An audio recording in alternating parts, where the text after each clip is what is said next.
ઉત્તરાખંડમાં ભારે વરસાદને કારણે ભૂસ્ખલન અને હિમપ્રપાતને કારણે ભારે વિનાશ થયો છે, જેમાં ગંગોત્રી હાઈવે પર હિમપ્રપાતનો એક વિડીયો પણ સામે આવ્યો છે। મળતી માહિતી મુજબ ભારે હિમવર્ષાને કારણે હરસિલ નજીક ગંગોત્રી હાઈવે પર હિમપ્રપાત થયો છે। હાઈવે અને ભાગીરથી નદી પર બરફ, કાટમાળ અને પથ્થરો પડ્યા હતા। જો કે હાઈવે પર ટ્રાફિક બંધ હતો, જેના કારણે મોટી દુર્ઘટના ઘટી ન હતી। શુક્રવારે બપોરે હાઈવે પર હિમપ્રપાત થયો હતો। હિમપ્રપાતને કારણે રસ્તાઓ પર કાટમાળ સાથે બરફ પણ આવી ગયો છે।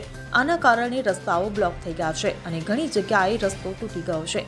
કાટમાળ દૂર કરવાનું અને રસ્તા ખોલવાનું કામ ચાલુ છે। જણાવવામાં આવી રહ્યું છે કે શનિવારે સવારે ભારતીય સેનાએ હિમપ્રપાત સ્થળ પરથી 14 નાગરિકોને બચાવ્યા હતા। છેલ્લા 24 કલાકથી શોધ અને બચાવ કામગીરી ચાલુ છે। શનિવારે શાંત હવામાનને કારણે બચાવ કામગીરીમાં વેગ આવ્યો છે। ભારતીય સેનાએ ભાડે રાખેલા નાગરિક હેલિકોપ્ટર દ્વારા માનાથી 3 ઘાયલ કર્મચારીઓની સારવાર માટે જોશીમઠ ખસેડ્યા છે। આ કામદારો નિયમિતપણે સેના માટે બરફ દૂર કરવાનું કામ કરે છે અને હિમપ્રપાતમાં ફસાઈ ગયા હતા અને કાટમાળ નીચે દટાઈ ગયા હતા।